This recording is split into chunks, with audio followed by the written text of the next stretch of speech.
أرست زينا استوعدوا قلقالوتات بزبلة تبصحنا مقبار صرحنا خنقطلنا خبلو قدماء منيستر دكتور أبي أحمد قليتون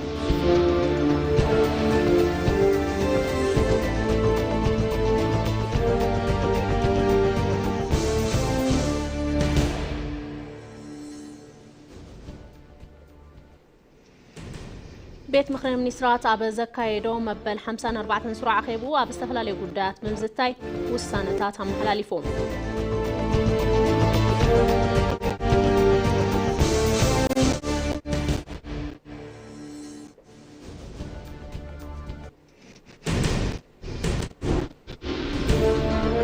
كابا وطاي أب وشت سقات كينا تركب دبوب سودان فلا ما يهجروا مرض أنا مكيارنا ترالوت مخانا أفليتا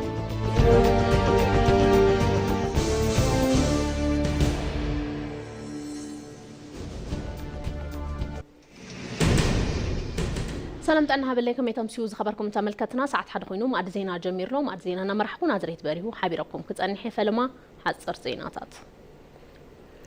زتوادو قلقالوتات بزبلت أتبصحنا مقبار صرحنا خنقطلنا خبرو قدماء منيستر دكتور أبي أحمد قليتهم ثم قدماء منيستر أب محبراو ميديا قصهم أب زم حلالفو ملأختي كمزبل و هاقراوي أو هاهبا قلقالوت مسارتاو زخونا نايبها اللوت يدليلهم قابل منقو زتلمنا يوحموش تعمدتات حدا تكنولوجي نتزفر قلقالوت كم كند مسارح بمتقام اتا قلقالوت سلطينن تبصحنتن ممحياش بقراتنت نسرح لنا يلوم قلقالوت حدا ما أخل مسوب سرعة وهاهبا تكبر أو مقبار زي جمرنا يبقرب أواني خوننبر أبا قلقالوت مسوب سترعي لعول عقبات عماويل نايز سراح موديل وزيتاونات بقلتي أرقاقت يوني لهم زي دما تأثر رحاب زبالة أمسفا حد لاي خمس خونة زملا ختي خبل قاليتهم لو معلتي بعد الاستمرأة موبايل قلقالوت مسوبون نايز قصال نزل لو أكل من قصقاس رحيلهم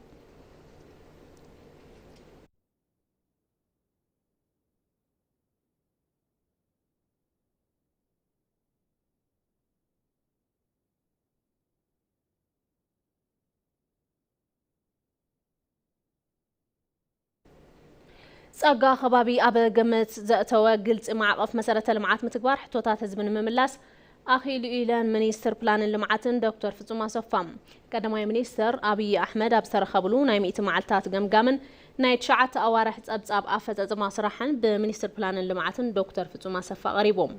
تان منيستر أبزغرب واتساب كامز قالت أو تبصحنات محبرة ودحننا سفيح سراح تساريحيهم قدم حزيز نبر قطبة ومعبالا وصيتاتن مسل رئيس تأساسر عبي خفتات كامز نبرو بمحبار محبرة وقلقالوتات مسارة اللمعاتن تقريتها بمحلاو نوح رحقات كنقعاز كيلنا لنايلن أبا مرقات له ألاو النت سبا وحاجز له خفتات ما تأمزازي إيد كي يخون بتخرات مسروح جاليتن له ألاو النتنا رقاقيت نايلنا دحر مبال أبا كله مجلسات كخون كمزلوه سبا وحاجز بعرس خامخ قال نخون سفيح سقمتات وسيدنا لنايلن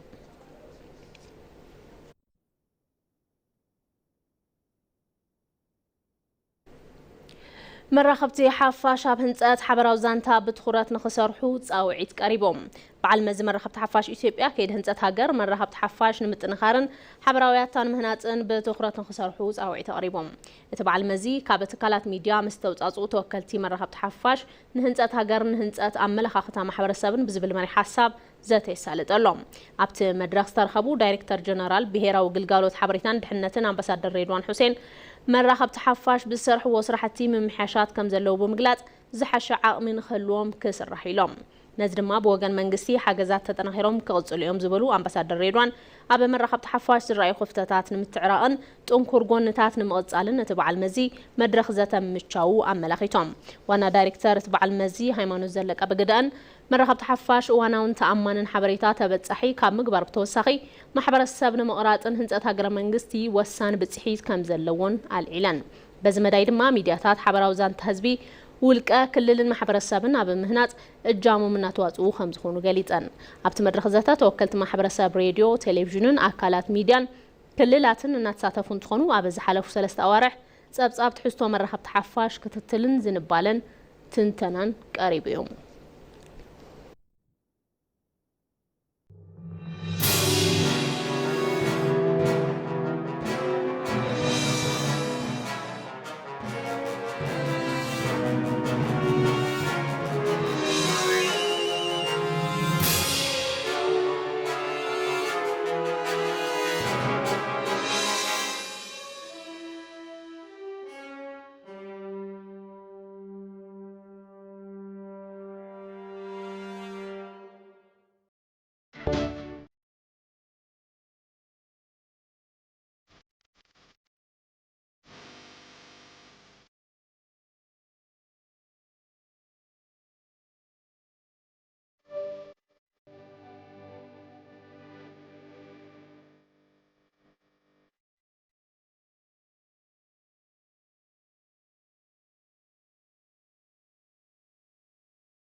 مرزيناكم أبا مكتال تركبوا بزرزر نابز حرنا يوم قدات كنحلف بيت مهرم منسترات أبزا كايدو مبال 54 سروع خيبو أبستفل عليه قدات بمزتاي والسانة محلاليفهم ملوت حستوتهم السانتات سلو متدس 5 بقاربوين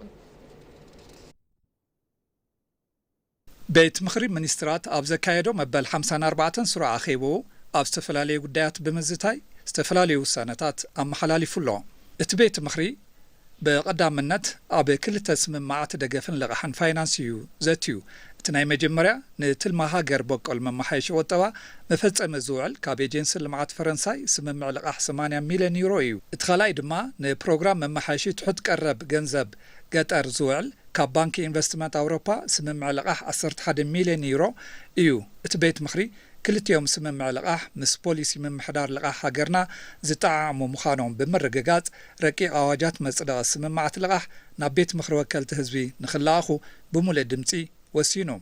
كلتا بمغلطال اتي بيت مخري فابريكا مفرين مكانوابرن يوريا مادابريا زملكت سممع متوابعن حالوان انفستمنت نيو زتيو كندشتوت سممع على كحتي كم إثيوبيا أبزبلا أم عباي زركبها هجرات نزسرحو بروجكتات لقاح نمهاب زي تكاملهم تنكرات روحاتات بمملا زي دلي كابيتال نخرخو متشو كونتات مفتار مادابريا أو وشت هاجر بمفراي دليت وشت هاجر مملا نعدقيت مادابريا زوعل لعل شرفي وزعي مترافن بإخلي مقبع عرسنا نمخال النقورة تعري معواتنيو اتبيت مخرون اتي سممع عنفت بوليسي منقس استغتلا كم زخونا بمرققات منيستر جنزب نخفرارمن نابسرح نخاتون بمولدمتي وسينو سالساي اتبيت مخري قتيلو ابرقي عواج دحننت سايبر كل في مسرة المعاتات يزاتيو تكنولوجي انفورميشن مسرة زقبورو استفلالي قلقالوتات منقسي أبزحزوهم انفورميشناتن داتاتاتن زنطات أورو متقعتتات سايبر أب كتبا محوراوي سلامن مرقا نتاقر زفترو قالتاو طلوا نمغناسن مكلخالن سقات مسرة زقبرة مفلاي كل في مسرة المعات بمقبار حلوان كتصرن دحنات سايبر مقبار أدلاي خوينو سلاس ترخبة اتركي عواج تداليو كاريويو اتبيت مخرون افتركي عواج دحري مزتاي التواتات بموساخ نابيت مخروة كالتزبي نخم محلالف بمولدمتي وسينيو رابعي بتوساخون اتبيت مخري عبي شدشتا عالم لخا قلتياوي سممعت زيتيو اتوم ناي مجمريا مس منغسي ريبابليك سوشاليست فيتنامن فيدريشن روسيان استقبارو كم قدم صعبهم ديبلوماتيك باسبورت ويدما باسبورت قلقالوتات نزحزو سبات سممع متراف فيزان سممع متاش حبراو ماخل بيولوجي مرمرن يوم اتوم سممع مستنهاجرات زلو خلتياو ركب نمتنخارن اب ساينساو مرمرن مصنعاتن اتغورو منقصاصن مدقافن نخخلو ناب بيت مخري قريبيو اتخلاي دما مس نغسا نغس منغسي استيواني منغس ريبابليك انغولا منغس زباو ريبابليك بنغلاديشن منغس ريبابليك سيراليونن اب استغورو 4 سممع قلقالوت اير زاتيو اتوم سممعات منغدا اير ኢትዮጵያ ناوانا ختماتات تنهاجرات بسالساين رابعين مسل ترافيك بررا منغدنياتاتن صعناتن مغبار توكلت توم منغدا ايرات بشركنا نمسرح بحمشاي مسل ترافيك نابستمرط مباصح بررا نمغبار زخلون ኢትዮጵያ مستناغرات زلوا خلتياو ركب نمتنخار نت منغد اير توسا عدل عداغان مفتار قطتا انفستمنت وصان متبع نفتر عدل سراح شرف وصان مركابن توريزمن زلعل ربحا زلوهم سلازخوانو نابيت مخري قريبا ميوم اتبيت مخرون افتوم قدات دحري مزتايو اتوم مصدقي ركي اواج سممع نابيت مخري وكلت هزب نخ محلالف بمولو دمتي وسينيو حمشاي امو داتاون اتبيت مخري ابدن بمتايشي قلقالوت حدقا حاون كالوت حندبتاو حدقاتاتن ኢትዮጵያ زتيو اتقلقالوت حدقا حاون كالوت حندبتاو حدقاتاتن نمكلخالن مقصارن زخل تكالاو ودادوا بمفتار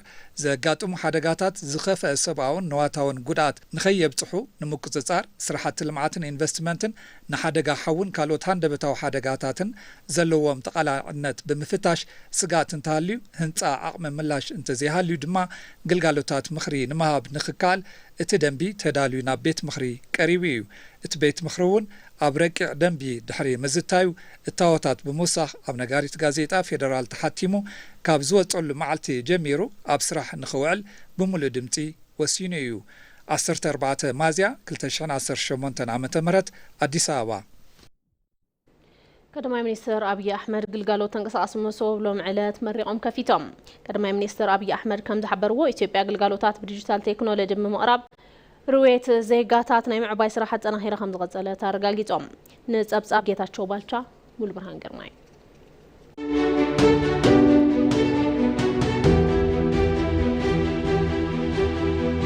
ኢትዮጵያ ውሽጥ محور ቴክኖሎጂ ዓርሳን ምርካብን መንገልት ዜጋታታ በዲጂታል ንምቅየር ጀመረ ተጓዕዞ ኣብ ሓዱሽ ምዕራፍ በጽሒው ወሰን እዋንን ቦታ በመስቃር ግልጋሎት ክሳበር ገዛ ዘብጽሕ እዚ ዘበናዊ አሰራርሓ መንገልት ዜጋታታ ኣዝዩ ዝቕንስዩ ነዚ ከመራያውን ኣብ ግልጋሎት ሞሰብ ሓደ ማእኸል ዝተረኸቡ ውጽኢታት ከም ኣብነት ምልዓል ይካልዩ እቲ ግልጋሎት ሕዚ ካብ ቤት ዕዮ ብዝሓለፈ ኣብ ኣውቶቡሳት ብምጅማር ንስኻቱም ኣይትድኸሙ ኣነ ኣብ ዘለኹምዎ ክበጽሐ ኢልዩ በጣም በቅርብ ጊዜ ነው ኢትዮጵያ ውስጥ በአንድ ሴንተር ብዙ ሰርቪሶች መስጠት የጀመርነው ኣብ ቀረባ እዋን እዩ ኣብ ኢትዮጵያ ግልጋሎት ሓደ ማእኸል ዝተጀመረ ዓመት ዝገበረ ይመስለኒ ካብ ንጅምር ነዚ ስራሕ ኣብ ውሽጢ እዚ ዓመት ኣብ ሓደ ማእኸል ዝጀመርናዮ ግልጋሎት ሎሚ ኣስታት 45 ክኾን ክኢሉ እዩ ክሳብ መስከረም ድማ 100 ዝኾኑ ማእኸላት ህንፀቶም ክዛዘሙ እዩ ቤት ዕዮ ተሃኒጹ ሰብ ሰልጢኑ ሲስተም ተጻይኑ ንማሕበረሰብ ኣፋሊጥና ግልጋሎት ክንጅምር ኢና ኣብ ዝሓለፈ ዓመት ልዕሊ 1 ሚልዮን ዝኾን ማሕበረሰብ ግልጋሎት ረኺቡ እዩ 3000 ዝኾኑ ግልጋሎታት መለለይ ካርዲ ሰርቲፊኬት ልደት ፍቃድ ንግዲ ፓስፖርት ካልኦት ግልጋሎታት ብሓፈሻ 3000 ዝኾኑ ግልጋሎታት ተዋሂቦም እዮም እዚ ጥራይ እኹል ኣይኮነን ኢልና ብፍላይ ከምዚ ዝኣመሰለ ግልጋሎት ሞባይል እንትህሉ ጸገም ናብ ዘጋጠሞ ከባቢ ብምኻድ ሰብ ካብ ዝመጽእ ንሕና ናብ ሰብ ነቕረብ ኢልና ነቲ ግልጋሎት ኣቕሪብና ኢና ንመዓልታት ዝንገላትዑ ዜጋታትን ግልጋሎት በር ቤት ዕዮ ብተደጋጋሚ ዝረግጹ ተገልገልቲ ሎሚ ተንቀሳቐሲ ግልጋሎት ሞሰብ ብምጥቃም ብስልኪ ጥራይ ግልጋሎት ንኽረኽቡ መፍትሒ ሒዙ መጽኡ ዲጂታል መለለይ ካርድ ፋይዳ እውን ነቲ ግልጋሎት ውጽኢታዊ ዝገብር ቀንዲ እታወት እዩ ከሞባይል መኪና ቀጥሎ ወደ ሞባይል መግባት አለበት ሰርቪሱ በቀላሉ ካብ መኪና ሞባይል ቀጥሉ ናብ ሞባይል ክእቶ ይግባእ እቲ ግልጋሎት ቀሊል ዝኾነ መሪጽና ግልጋሎት ክንረክብ ይግባእ እዚ ንኽኾን ድማ ዲጂታል መለለይ ካርዲ ኣድላዩ እዩ ግልጋሎት ንህቦ ሰብ መን ምዃኑ ምፍላጥ እንተዘይክኢልና ጥፋት እዩ ዘስዕብ ነቲ ሰብ ምፍላጥ ተኽኢልና ግና ልቓሕ ንምሃብ ግልጋሎት ፋይናንስ ንምሃብ ንግዲ ንኽሳለጥ ንምግባር ረብሓ ኣለዎ በአፍሪካ ፈላማይ ዝበሃል ስራሕ እዩ ከምዚ ዝኣመሰለ ለውጢ ዘምጽኡ ስራሕትታት ነቲ ንሓስቦ ጉዕዞ ብልጽግና ወሳኒ እዩ ተንቀሳቐሲ ግልጋሎት ሞሰብ ዝወሃበሎም ኣውቶቡሳት ብሓይሊ ኤሌክትሪክ ዝንቀሳቐሱ ብምዃኖም ምስ ቀረብ ነዳዲ ተታሒዙ ዘሎ ጸገም እንከይፈተኖም ዘተኣማምን ግልጋሎት የቕርቡ እዮም ሞባይል የመሶብ ሰርቪስ ይሄ ያስጀመረው ነው እንጂ በጣም ብዙ መኪናዎች እያዘጋጀን ያለ ነው አዲስ አበባ ላይም ከአዲስ አበባ ውጭም በስፋት የምንሰራበት አሰራር ይሆናል ሞባይል ግልጋሎት መሰብ ዘጀመርናዮ እዩ እምበር በጣም ብርክዝ ዝበሉ መኻይን ነዳሉ ኢና ዘለና ኣብ አዲስ አበባን ካብ አዲስ አበባ ወጻይ ብስፍሓት ንሰርሐሉ አሰራርሓ ክኸውን እዩ ነተሰራርሓ ዝሓሸ ዝገብሮ እንታይ እዩ ንጥቀሞ መኪና ኤሌክትሪክ እዩ ጋዝ ዝጥቀም መኪና እውን እዩ ኤሌክትሪክን ጋዝን ኣብ ውሽጢ ዓዲ ስለነፍሪ ከምቲ ንሪኦ ዘለና ጸገም ነዳዲ ብዘጋጠመ መንገዲ ኣይንጥቀመን ሰባት ካሊእ ጉዳዮም እናፈጸሙ እግረ መንገዶም መለለይ ካርዲ የመጹ እዮም ፓስፖርት እውን ይሕድሱ እዮም ስለዚ ረብሑ ዝዓበየ እዩ ኩለንተናዊ ጉዕዞ ለውጢ ኢትዮጵያ ኣብ ጽቡቕ ኩነታት ይርከብ ዲጂታል ቴክኖሎጂ ምስፍሑ ድማ ነዙይ ኣብ ምሕጋዝ ዝለዓለ እጃም እናወፈ ይርከብ ሰርቪሱ ሲፍታታ ሰው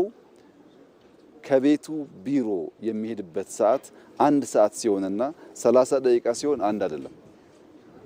እቲ ግልጋሎት እንትልመድ ሰብ ካብ ቤት ዕዮ ናብ ገዝኡ ዝኸደሉ እዋን 1 ሰዓት እንትኾን 30 ደቂቃ እንትኾን ማዕረ ይኮነን ንሕና ብማኔጅመንት ትራፊክ መንገዲ ኣስፊሕና ንሕድሕድ ዜጋ 10 ደቂቃ ኣብ መዓልቲ ተትሪፍናሉ 10 ደቂቃ ውህብቶ ሂብናዮ ኢና ማለት እዩ በገንዘብ ተዝልካዕ ብዙሕ ክኾን ይከኣል በዛ ኣግባብ ሰባት ግልጋሎት ዝረኽበሉ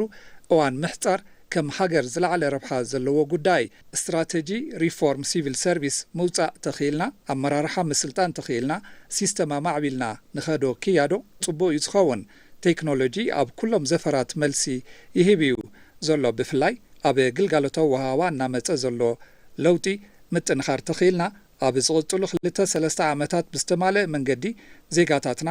ኣብ ዘለውሉ ከባቢ ኮይኖም ግልጋሎት ዝረኽብሉ ኩነታት ምፍጣር ጻዕሪ ክግበር እዩ ግልጋሎት ካብ ቤት ዕዮ ብምውፃእ ክሳብ በሪ ገዛ ዘብፅሕ እዚ ተንቀሳቐሲ ግልጋሎት ሞሰብ ኣሰራርሓ ብምዝማን ፍትሓውነት ኣብ ምዕሳልን ሓዱሽ ምዕራፍ ዝኸፈተ እዩ እዚ እውን ኢትዮጵያ ቴክኖሎጂ ብምጥቃም ህይወት ዜጋታታ ንምቅላል እትገብሮ ጻዕሪ ዘርኢ እንትኾን ብቑዕ ማሕበረሰብ ዲጂታል ንምፍጣር እውን ዝጀመረቶ ጉዕዞ ዕውት ምዃኑ ዘረጋግጽ እዩ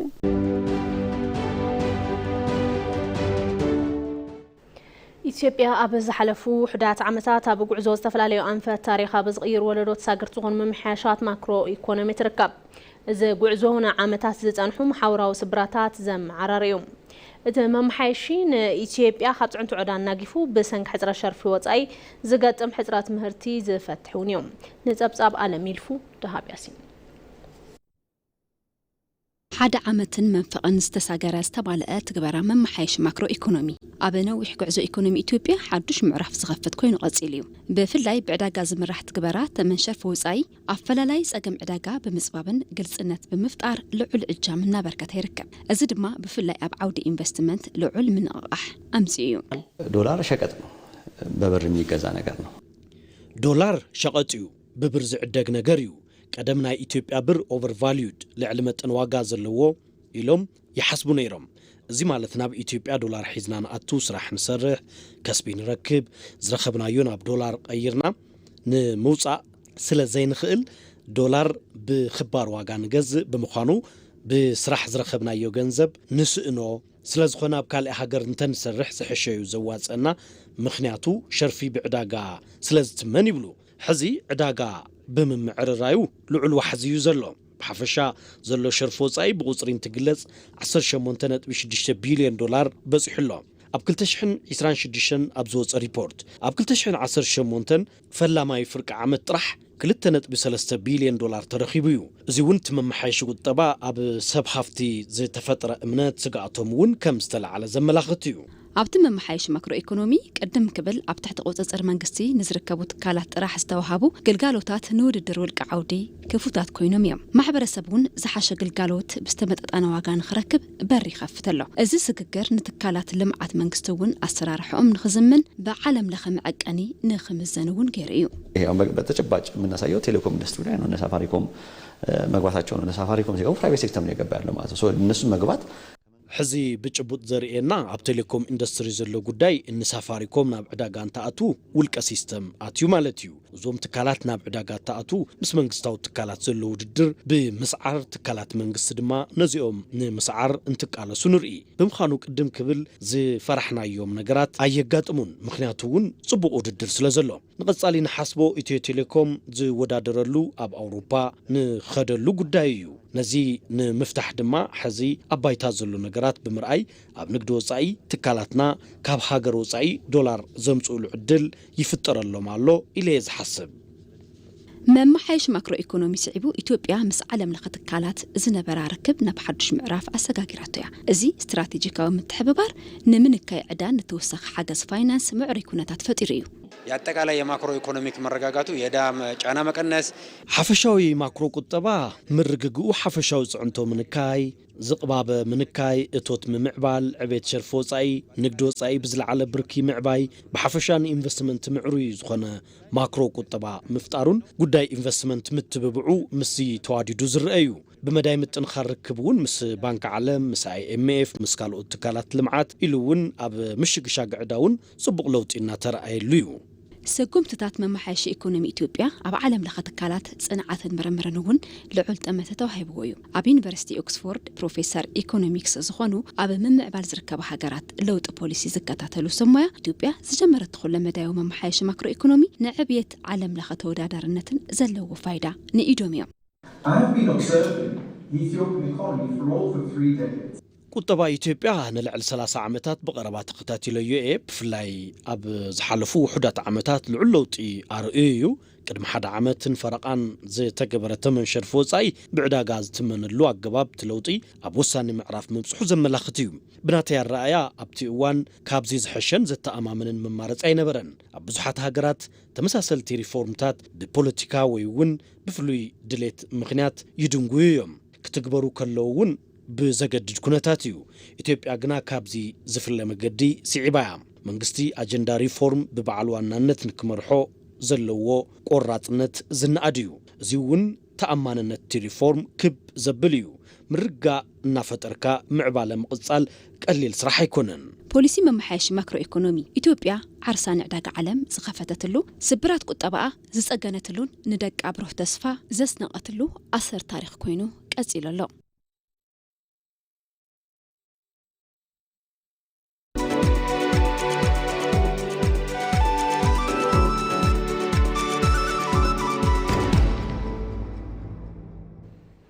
በኢኒሼቲቭ ዲጂታል ኢትዮጵያ ብዙሓት ዓወታት ተመዝጊሞም እዮም ክብላ ሚኒስትር ፕላን ልምዓትን ዶክተር ፍጹም አሰፋ ገሊጸን እተን ሚኒስትር ቀዳማይ ሚኒስትር አብይ አሕመድ ኣብ ዝተረኸብሉ ገምጋም 100 መዓልታትን ኣፈጻጽማ ስራሕ 9 ኣዋርሕን ዝበጀት ዓመት ጸብጻብ ኣቕሪበን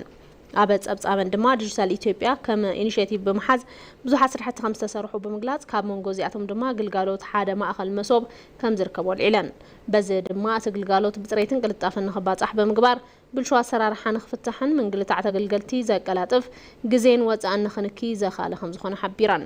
ካልእ ድማ ፋይዳ መለለይ መንነት ከም ዝኾነ ብምሕባር እዚ ድማ ንዜጋታት ብፍትሓውነት ግልጋሎት ንምብጻሕ ልዑል ግደ ከም ዝፃወተ ኣልዒለን ኣብ ዓውዲ ዲጂታል ኢትዮጵያ ልምዓት ሃፍቲ ሰብ ኣብ ምዕባይ ስልጠና 5 ሚልዮን ኮደርስ ልዑል ግደ እናተፃወተ ከም ዝርከብ ብምግላጽ በዚ ድማ ብዙሓት ማእኸላት ስልጠና ብዝተፈላለዩ ትካላትና እናተሰርሑ ይርከቡ ኢለን ግልጋሎታት ኦንላይን ምውሳኾም ዝሓበራተን ሚኒስትር ዲጂታል ክፍሊት ኣማራጽታት ዝተለመደ ባንኪ ምስ ባንኪ ብብዙሕ እጥፊ ክበልጽ ከም ዝኻለ እውን ኣብሪሀን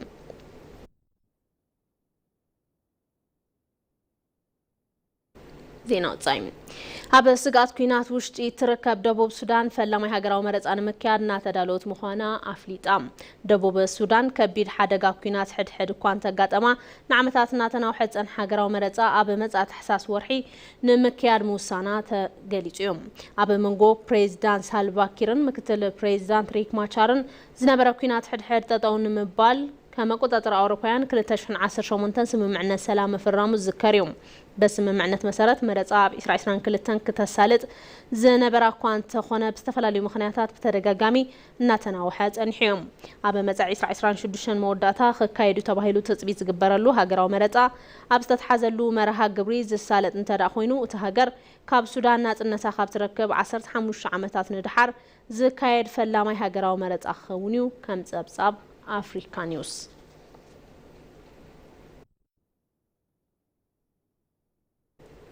ማድ ዜና ቅድመ ምዝዛሙ ቀንዲ ነጥብታት ዜና ዝተዋደዱ ግልጋሎታት ብዝበለጸ ተበጻሕና ናይ ምግባር ስራሕና ክንቅጽል ኢና ክብሉ ቀዳማይ ሚኒስትር ዶክተር አብይ አሕመድ ገሊጾም